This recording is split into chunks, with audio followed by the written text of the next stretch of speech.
Sir, திமுகவின் அமைப்பு செயலாளர் ஆர்.எஸ். பாரதி அவர்கள் வந்து சொல்லியிருக்காரு சார், திட்டமிட்ட எதிர்க்கட்சிகள் தமிழ்நாட்டில் பெண்களுக்கு பாதுகாப்பு இல்லை அப்படின்னு சொல்லிட்டு ஒரு வெறுப்பு பிரச்சாரத்தை முன்னெடுத்துக்கிருக்காங்க அப்படின்னு சொல்லியிருக்காரு சார். ஒரு ஆளுங்கட்சி டிஃபெண்ட் பண்ண வேண்டியதுதான், சரியா? ஆனால் தமிழ்நாட்டில் பெண்களுக்கு பாதுகாப்பு இல்லை அப்படின்றதெல்லாம் பொய் பிரச்சாரத்தை கட்டவிழ்த்து விட முடியுமா அப்படின்றத வந்து ஆர்.எஸ். பாரதியும் திராவிட முன்னேற்ற கழகத்தினரும் யோசிக்க வேண்டும். தொடர்ந்து இந்த பெண்களுக்கு எதிரான குற்றங்கள் இந்த ஆட்சியில் மிக அதிகமாக நடந்து கொண்டிருக்கிறது என்பதை பார்த்து கொண்டிருக்கிறோம்.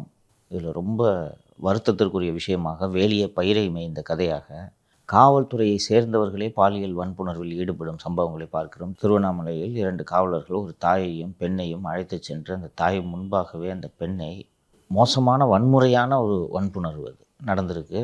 ஃபார்ச்சுனேட்லி சீனியர் ஆஃபீஸர்ஸ் அந்த 2 பேரையும் குண்டர்ஸ் ஆக்டில் டெட்டைன் பண்ணிட்டாங்க. அது நடந்து முடிஞ்சு 10-15 நாள் கூட ஆகலை. நேற்று திண்டிவனத்தில் 10வது படிக்கிற பிள்ளைன்னா என்ன 15 வயசு இருக்குமா, கூட ஒரு +2 படிக்கிற பையன் வந்திருக்கான். அந்த பையனை விரட்டி விட்டுட்டு பேட்ரோலில் இருந்த இளங்கோவன் என்ற காவலர் அந்த பொண்ணை கூப்பிட்டு போய் மொலஸ்ட் பண்ணியிருக்கார். பாலியல் வன்முறை நியூஸ் வந்துகிட்டு இருக்கு. இளங்கோவன் அரெஸ்டட்.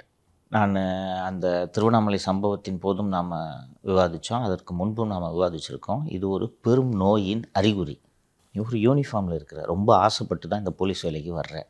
சும்மா மற்ற இந்த டிஎன்பிசி குரூப் 4 எக்ஸாம் மாதிரி படிச்சுட்டு போய் ஈஸியாக எழுதிட முடியாது. ஓடணும், ரோப் ஏறணும், லாங் ஜம்ப் பண்ணணும், ஃபிசிக்கலாக ஃபிட்டாக இருக்கணும். இதெல்லாம் பண்ணி நீ இந்த போலீஸ் வேலையை நேசித்து வர்றேன்னா உனக்கு சட்டத்தை மீறி பாதுகாப்பு தர வேண்டிய ஒரு பெண்ணை, தனியாக இருக்கக்கூடிய ஒரு பெண்ணை இப்படி பாலியல் வன்புணர்வு செய்யலாம், வன்முறையில் ஈடுபடலாம் அப்படின்ட்டு இந்த டிபார்ட்மெண்ட்டில் இருக்கிறவங்களுக்கு தொடர்ந்து இது போன்ற சம்பவங்கள் இந்த துறையை சார்ந்தவர்களால் நடக்கிறது என்றால் ஏதோ ஒரு சிக்கல் இந்த டிபார்ட்மெண்ட்டில் இருக்கிறது என்று தானே பொருள். அப்போ போலீஸ் டிபார்ட்மெண்ட்டில் இருக்கவங்களே இது போல் வன்முறை சம்பவங்களில் ஈடுபடுகிறார்கள். இந்த அண்ணா பல்கலைக்கழக சம்பவம் நடந்து 1 ஆண்டு தான் ஆகிறது. அதற்குள் கோவையில் கொடூரமான சம்பவம். இன்னொன்று, அண்ணா யூனிவர்சிட்டி வழக்குலையும் ஒரு அதிகாரியோட தலையீடு இருக்குன்னு பேசப்பட்டது இங்கே குறிப்பிடத்தக்கது இல்லை சார்? ஆமாம், அது நடக்கிறது.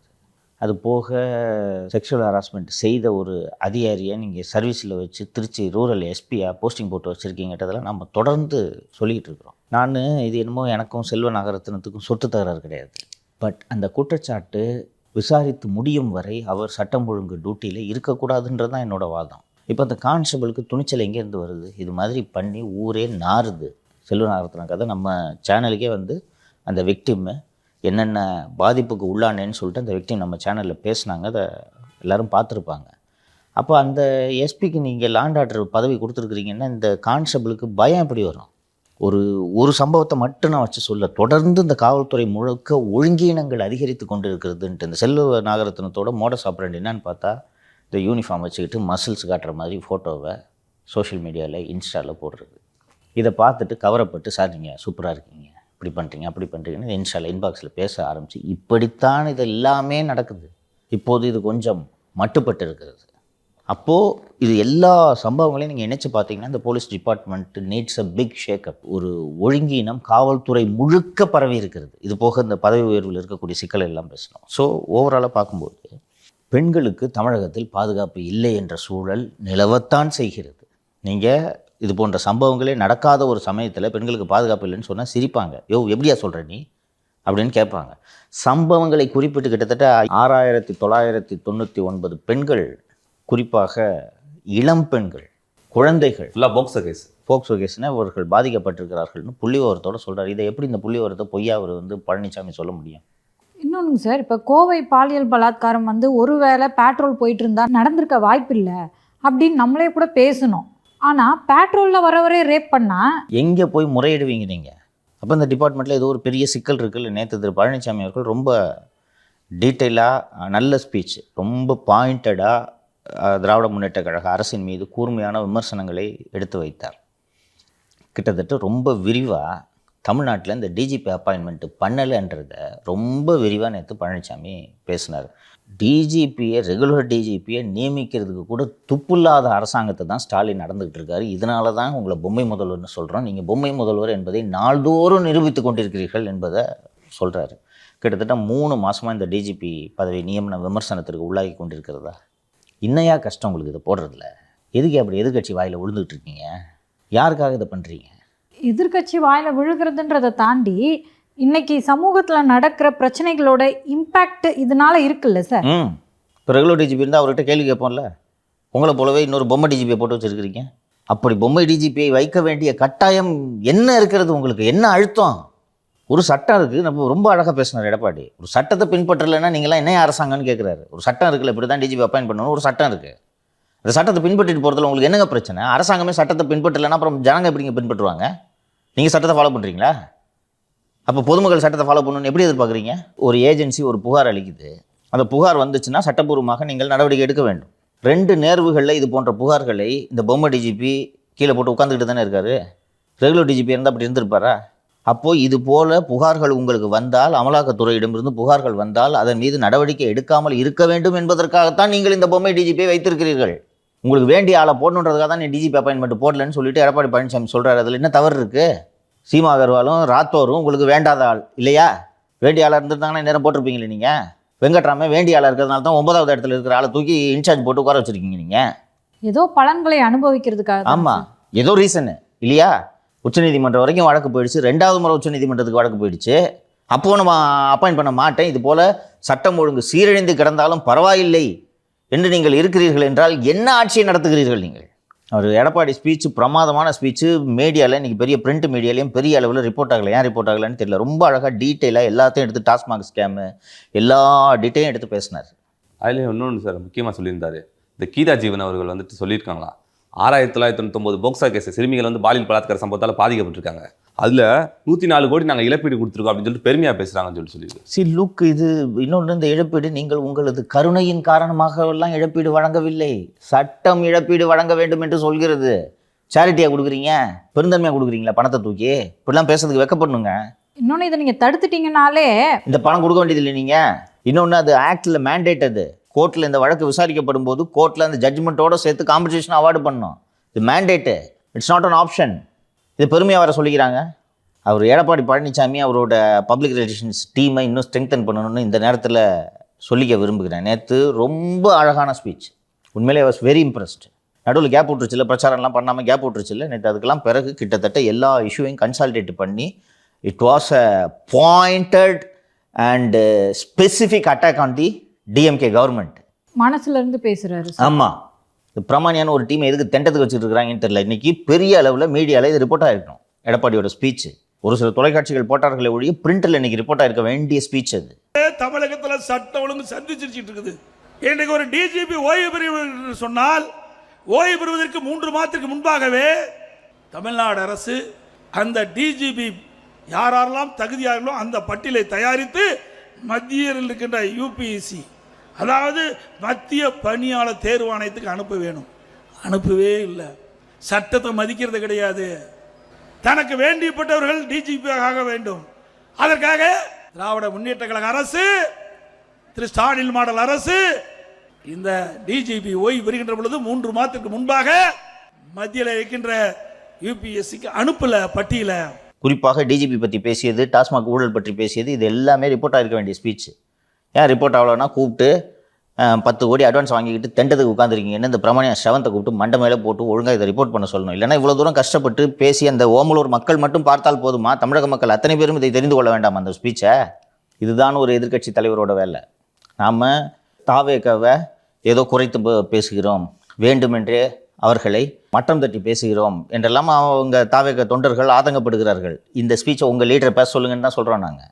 எடப்பாடி பழனிசாமி பேசுகிறாருல, இந்த டிஜிபி இஷ்யூ எடுத்துக்கிட்டு 10 நிமிஷம் பேசுகிறாரு. டிஜிபி இஷ்யூ மட்டும் பேசுகிறாருல, பெண்கள் பாதுகாப்பு பற்றி பேசுகிறாருல, புள்ளி விவரங்களோடு எடுத்து சொல்கிறாருல, டாஸ்மாக் ஊழலை பற்றி பேசுகிறாருல, 4 வரி பாட்டு பாடிட்டு போயிட்டீங்க, போதுமா? அதுக்கப்புறம் இன்னும் அழகானா. இப்படித்தான் ஒரு எதிர்க்கட்சி தலைவர் ஆளுங்கட்சியின் மீது கூர்மையான விமர்சனங்களை செய்ய வேண்டும். ஸோ இதை இன்னும் இந்த அட்டாக்கை இபிஎஸ் அண்ட் ஏடிஎம்கே இன்டென்சிஃபை பண்ணுவாங்கன்ட்டு நாம் புரிந்து கொள்ளலாம். இது ரொம்ப முக்கியமான ஒரு உரையாக நான் பார்க்குறேன். அவங்க டீமு இன்னும் இதை கட் பண்ணி பாலிமர் செய்தியில் வந்திருக்கக்கூடிய அந்த செய்தியெல்லாம் கட் பண்ணி இன்னும் பரவலாக்க வேண்டும், மக்களை சென்று சேர வேண்டும். பிரமாணியாக தான் இப்படி இருக்குதுன்னா ஐடிவிங்க பற்றி சொல்ல வேண்டியதில்லை, பேசி அழுத்து போச்சு. திரு ஆர்எஸ் பாரதி அவர்கள் சொல்றாரு எதிர்க்கட்சிகளோட வெறுப்பு பிரச்சாரம் அப்படின்னு. புள்ளி விவரத்தை தானே சார் எடுத்து பேசுறாங்க. ஏறக்குறைய 7000 பாலியல் பலாத்காரம் 4 ஆண்டுகளில் நடந்திருக்கு அப்படின்னா இது எப்படி ஒரு வெறுப்பு பிரச்சாரமாக கட்டமைக்க முடியும்? நான் என்ன சொல்கிறேன், வெறுப்பு பிரச்சாரம் தான். உண்மைகளை சொல்லி இந்த மக்களுக்கு திமுகவின் மீது வெறுப்பு ஏற்பட வேண்டும் என்பதற்காக செய்யக்கூடிய பிரச்சாரம் என்றே வைத்துக்கொள்ளுங்கள். என்ன தவறு அதில்? இது எதிர்க்கட்சியோட கடமை. இந்த மக்களுக்கு இந்த அரசாங்கத்தின் மீது வெறுப்பு ஏற்பட வேண்டும். நான் பேசுகிறதே வெறுப்பு பிரச்சாரம் தான். வெறுப்பு ஏற்படணும்னு தான் நான் பேசிகிட்டு இருக்கேன். நான் அருவருக்கணும் இந்த கவர்மெண்ட்டை. போய் உட்காந்துக்கிட்டு இவ்வளோ நாட்டில் நடந்துக்கிட்டு இருக்கு, கமலஹாசன் வீட்டில் போயிட்டு குடும்பத்தோடு விருந்து சாப்பிட்டுன்னு இருக்கிறீங்க. நீங்கள் முதலமைச்சராக என்னங்க இந்த குடும்பத்துக்கு சினிமா பைத்தியம் நான் எத்தனை வாட்டி சொல்லியிருக்கேன், கவனிச்சிருக்கீங்களா? ட்விட்டரில் வாழ்த்து போட்டிங்க போததா? வீட்டுக்கு போய் விருந்து சாப்பிட்டு அதை வீடியோ எடுத்து ரிலீஸ் பண்ணுமா? எந்த அளவுக்கு சினிமா பைத்தியம் முத்தி போயிருக்குது தெரியுதா? கடற்கரையில் 100 நாளாக உட்காந்து போராட்டம் பண்ணிக்கிட்டு இருக்காங்க. சரியாக நினைவுபடுத்துனீங்க. 100வது நாள் போராட்டம். எங்கே அவங்க போய் போராட்டம் பண்ணிட்டு போகிறாங்களோன்றதுக்காக நேற்று ரிப்பன் பில்டிங்கில் போலீஸை கூச்சு வச்சுருக்காங்க, பீச்சில் போலீஸை கூச்சு வச்சுருக்காங்க. இந்த காவல்துறைக்கும் உளவுத்துறைக்கும் அரசாங்கத்துக்கு இருக்கக்கூடிய அச்சம் தெரியுது. 100வது நாள்ன்றதுனால ஏதாவது பெரிய போராட்டம் பண்ண போகிறாங்களேன்ட்டு. உங்கள் தொழிலாளி ரோட்டில் நின்றுட்டு இருக்கிறானே, உங்களுக்கு வெக்கமா இல்லை? நீ போய் கமலஹாசன் வீட்டில் விருந்து சாப்பிட்றீங்களே, என்ன சார் மனுஷன் நீங்கள்? போகிற வர பஸ்ஸெல்லாம் செக் பண்ணிக்கிட்டு இருக்காங்க சார். திருவண்ணாமலையில் போலீஸ்காரங்க ரேப் பண்ணுறாங்க. அது இனிமே போலீஸ்காரர்களால் இப்படி அவமானம் நிகழக்கூடாதுன்னு நீங்கள் எடுத்த நடவடிக்கை என்ன? எந்த நடவடிக்கை எடுக்கல. நீங்கள் போலீஸ் டிபார்ட்மெண்ட்டு ஒரு அலங்கோலமான நிலையில் இருக்கிறது. முக்கால்வாசி ஈரல், காவல்துறை ஈரல் அழுகி போய் கிடக்கிறது. நீங்கள் சொன்னது ரொம்ப வேலிட் பாயிண்ட்டு. ஒரு நல்ல போலீஸ் ஆஃபீஸர் ரிசர்ச் பண்ணணும், வெக்கப்படணும். யூனிஃபார்மில் போட்டிருக்க கான்ஸ்டபிள் மட்டும் இல்லை, HOPF வரைக்கும் வெக்கப்படணும். என்னையா நம்ம டிபார்ட்மெண்ட்டில் இப்படி நடக்குது? ஏன் நடக்குது? That should be some sort of research. புரியுதா? இது ஒரு அபரேஷனாக, ஐசோலேட்டட் இன்சிடென்ட்டாக நம்ம கடந்து போக முடியாது. டிபார்ட்மெண்ட் கடந்து போகக்கூடாது. நம்ம கடந்து போகலாம், டிபார்ட்மெண்ட் கடந்து போகக்கூடாது. எப்படியா நடக்குது இது? அவங்க பேக்ரவுண்ட் என்ன? வேறு ஏதாவது சிக்கல் இருக்கா அவங்களுக்கு? எப்படி இவங்க 2 பேரும் ராத்திரி 12 மணிக்கு வர்ற இந்த பொம்பளை பிள்ளையை கூட்டு போய், அதுவும் அம்மாவோட இருக்கிற பிள்ளையை கூட்டிகிட்டு போய் இது ஹஸ்பண்டை விரட்டி விட்டுட்டு அம்மாவையும் பொண்ணையும் கூட்டிகிட்டு போய் இப்படி பண்ணுறானுங்கன்னா அவங்கக்கிட்ட என்ன சிக்கல் அப்படின்றத கண்டுபிடிச்சி அதை களைஞ்சாதான் இது சரியாகும். நாளைக்கு வேற எங்கேயாவது இது போல் தவறு நடக்கும். ஸோ இதில் என்ன சிக்கல்ன்றதை நீங்கள் கண்டுபிடிக்கணும். இது அவர்கள் 2 பேர் தனிப்பட்ட சம்பவமா, இல்லை இது போன்ற ஒரு தன்மை காவல்துறையில் பரவுகிறதா என்பதை துறை ஆராய வேண்டும். நீங்கள் எவன் எந்த சேரில் உட்காரக்கூடாதுன்றதுல தாங்க உங்களோட கவனம் இருக்கு. ஏன்னாங்க சார், இப்போ காவல்துறை அப்படின்றவங்க அதை கட்டுப்படுத்துறவங்க, அவங்களாலேயே இந்த சம்பவம் நிகழுது அப்படின்னா இது எப்படி ஒரு சமநிலையா இருக்கும்? இது ரொம்ப சிக்கல். நிர்வாகத்துக்கு இது பெரிய சிக்கல். இது எளிதாக கடந்து போக முடியாது. அடுத்தடுத்து இந்த சம்பவங்கள் நடந்து கொண்டு இருக்கு. 2 வீலர் ஸ்கூட்டியை ஒப்படைக்கிறதுக்கு லாட்ஜுக்கு கூப்பிட்டாலும் ஒரு கான்ஸ்டபிள். இங்கே அதுலேருந்தே பார்த்தீங்கன்னா அடிக்கடி இது போன்ற செய்திகளை நாம் பார்க்குறோமா? இப்போ there is something seriously wrong with the department. என்னென்னா இது ஆராய்ஞ்சு அசிங்கமாச்சு. ஒரு காலத்தில் க்ளோரியஸாக இருந்த இந்த டிபார்ட்மெண்ட்டு இன்னைக்கு இப்படி சீரழிஞ்சு சந்தி சிரிக்கிறதே என்ற அக்கறை ஒரு அதிகாரிக்கு இருந்தாலும் இதை சரி செய்திருப்பார்கள். அசிங்கன்றதே விடுங்க சார், இதை கட்டுப்படுத்த வேண்டியது உங்க கடமை சார். அதுக்கு தான் சார் மக்களோட வரி பணத்தை சம்பளமா வாங்குறீங்க. வெக்கமே இல்லாமல் உடுப்பு போட்டுட்டு உட்காந்துட்டு இருக்கீங்க. இப்போ வரைக்கும் செல்வி ஜெயலலிதாவை நம்ம ஏன் நினைவு கூறுறோம்? பெண்களுக்கு பாதுகாப்பாக அவங்க உறுதி பண்ணாங்கன்றது தானே சார் அவங்க மேலே இருக்க மரியாதை. நீங்கள் 100 விமர்சனம் சொல்லலாம்ப்பா ஜெயலலிதா மேலே. இந்த விமன் சேஃப்டின்ற இஷ்யூ மட்டும் வந்துச்சுன்னா, ஏன்னா சினிமா இண்டஸ்ட்ரியில் she was subjected to harassment. அதெல்லாம் வெளியில் சொல்ல முடியாது. சினிமா இண்டஸ்ட்ரியில் she was subjected to harassment. சட்டப்பேரவையில் உன் புடவையை பிடிச்சி இழுத்தா நீ இதுக்கப்புறம் எழுந்துக்க மாட்டேன்ற தைரியத்தில் தானே சார் இழுக்கிறாங்க. ஸோ அதுவே ஒரு ஹாரஸ்மெண்ட் தானே சார். ஒரு பெண்ணு ஒரு சைல்டுலேருந்தே ஒரு டார்மெண்டட் சைல்டுஹுட் தான் அவங்களுக்கு. தந்தை இல்லாமல் ஒரு நடிகையாக இருந்த தாயின் அரவணைப்பில் வளர்ந்த ஒரு குழந்தையாக பெண்களுக்கு சொசைட்டி என்னென்னலாம் பண்ணுன்றது தெரிஞ்சதுனால எதை வேணாலும் பொறுத்துக்குவாங்க. இந்த கிரைம் அகென்ஸ்ட் விமனை டாலரேட்டே பண்ண மாட்டாங்க. அதனால்தான் அவர்களை இரும்பு பெண்மணி என்று மக்கள் அழைத்தார்கள். மீண்டும் மீண்டும் பெண்கள் ஜெயலலிதாவுக்கு வாக்களித்ததற்கு காரணம் அவர்கள் கொடுத்த அந்த பாதுகாப்பு உணர்வு. அது வேணும். ஒரு ஆட்சியில் பெண்கள் இப்படி பாதுகாப்பாக இல்லைன்னா உங்களுக்குலாம் அவமானமாக இல்லையா? நைட்டு 11 மணிக்கு அந்த பொண்ணு ஏன் அங்கே போச்சுன்றதெல்லாம் ஒரு பேச்சாக பேசின்னு இருக்கிறீங்களே. என்ன ஜென்மையா நீங்கள் நள்ளிரவுலாம் விருந்து சாப்பிட்றது போகிறது இல்லையா? விடிய விடிய பார்ட்டி பண்ணுறது இல்லையா? அப்புறம் ஆரம்பித்தா எல்லாத்தையும் தானே ஆரம்பிக்கணும். ஒரு முறை அந்த ஜேர்னலிஸ்ட் பேரை சொல்ல விரும்பல, அவங்க ஒரு பெரிய பொறுப்பில் இன்றைக்கி இருக்கிறாங்க. ஜெயலலிதா பத்திரிகையாளர் சந்திப்பே நடத்த மாட்டாங்க. எப்போ பத்திரிகையாளர் சந்திப்பாங்கன்றது ஜெயலலிதாவுக்கே தெரியாது. திடீர்னு டெல்லிக்கு போகிறாங்க, விமான நிலையத்துக்கு போகிறாங்க, எங்கேயாவது போகிறாங்கன்னா டக்குன்னு காரை நிறுத்தி 2 நிமிஷம் பேசிட்டு போயிடுவாங்க. அந்த 2 நிமிஷத்துக்காக எப்போதுமே டிவி சேனல்ஸ் டியூட்டி போட்டுட்டு அங்கே போயஸ் கார்டன் வாசலில் காத்திருப்பாங்க. அதுவும் குறிப்பாக 98 காலத்தில் எல்லாம் அப்போது பணியாற்றிய பத்திரிகையாளர்கள், நான் அந்த போயஸ் தோட்டத்தின் பிளாட்ஃபாரத்தில் படுத்து கிடந்த நாட்கள் தான் அதிகம். ஏன்னா எப்போ வாஜ்பாய் கவர்மெண்ட்டை கவுப்பாங்கன்று இந்தியாவே காத்திருந்தது. அப்போது அந்த சமயத்தை ஒட்டித்தான் என்று நினைக்கிறேன். அப்போது ஜெயலலிதாவுக்கு எஸ்பிஜி இருந்தது என்று நினைவு. கூட்டமாக போய் எல்லாரும் ஜெயலலிதா கிட்ட மைக்கு போடுறாங்க. பக்கத்தில் பாதுகாவலர்கள் இருக்காங்க. Women journalist, English channel women ஜேர்னலிஸ்ட்டும் போய்ட்டு மைக்கு போடுறாங்க. போட்டு முடிக்கும்போது எவனோ ஒருத்தன் அந்த ஜேர்னலிஸ்ட்டை மொலஸ்ட் பண்ணிட்டான். இந்த ஜேர்னலிஸ்ட்டு நில குலைஞ்சு போய் அவங்க கணவருக்கு ஃபோன் பண்ணி அழுது, அது ஜேர்னலிஸ்ட் சர்க்கிளில் மட்டும்தான் அது தெரியுது. புரியுதா? அவங்க போய் ஒரு அஃபிஷியலாக புகாராக அதை பதிவு செய்யவில்லை, எங்கேயுமே அது கம்ப்ளைண்ட்டாக ரெஜிஸ்டர் ஆகலை. ஜேர்னலிஸ்ட் சர்க்கிளில் மட்டும் அது பரவுது. அவங்க ஹஸ்பண்டுக்கு சொல்லி புகார் எழுப்புறாங்க, பரவுது. ஜெயலலிதாவுக்கு தெரிஞ்சது. தெரிஞ்ச உடனே ஷி ஆர்டர்ட் என்கொயரி. 20 பேர் அந்த டீமில், சிஎம் ப்ரொடெக்ஷன் டீமில் 20 பேர். யார் என்ன நடவடிக்கை எடுப்பேன், எப்படி கண்டுபிடிக்க முடியும்? இருட்டு. 20 பேரையும் 20 திசைக்கு அனுப்பிச்சாங்க. மணிமுத்தாறு பட்டாலியன், பழனி, திருநெல்வேலி, தூத்துக்குடி, ஆவடி அனுப்பிச்சாங்க. அப்போ அந்த அறச்சீற்றம் தானே சார் அதுக்கு காரணம். போவோம், எப்படா பண்ணீங்க? ஆனால் இவங்க ஊபிஐ போய் பார், மகாராஷ்டிராவை போய் பார், நார்த் இந்தியாவை போய் பார் அப்படின்றாங்க. 11 o'clock அந்த பொண்ணு ஏன் போச்சுன்றாங்க, புதருக்குள்ளே ஏன் போச்சுன்றாங்க, இருட்டுக்குள்ளே ஏன் போச்சுன்றாங்க. இதெல்லாம் என்ன வாதம்? அதான் ஒரு சம்பவம் நடந்துச்சுன்னா அதை தடுக்கிறதுக்கு நடவடிக்கை எடுக்காம அந்த மாநிலத்தை காட்டி இந்த மாநிலம் பெட்ரு அப்படின்னா அது இப்போ எப்படி சார்? இதை ஒரு வழக்கமாகவே இவங்க வச்சுருக்காங்க. ஸோ பெண்களை பாதுகாக்காத அரசு என்ன அரசு? எதுக்கு அரசு நடத்துறீங்க? திமுகவை சேர்ந்த பெண்கள் இப்படி பேசுகிறாங்க சார். ஆ, அப்போ நீங்கள் பத்திரமான இடத்துல இருக்கோன்ற துணிச்சலா? மனசாட்சியை வித்தாதாம திமுக இருக்க முடியும். புரிஞ்சுக்கணுமா நீங்கள்? இவ்வளோ அநியாயம் நடக்குது. பிஜேபி உள்ளே வந்துரும்னு ஒற்றை காரணத்தை சொல்லி நீங்கள் இவ்வளோ அநியாயம் பண்ணிட்டு இருக்கீங்க. இந்த அநியாயத்தை எல்லாத்தையும் நியாயப்படுத்தி பேசுகிறீங்கன்னா உங்களுக்கு மனசாட்சி இல்லை, நீங்கள் மனசாட்சியை வித்துட்டீங்கன்னு அர்த்தம், வேறு ஒன்றும் இல்லை. ஸோ இப்படி ஒரு அவலமான ஆட்சி நடைபெறுகிறது. இப்போ பெண்களுக்கு பாதுகாப்பு இல்லைன்ற குற்றச்சாட்டை எப்படி எதிர்க்கட்சிகள் எழுப்பாமல் இருக்கும்?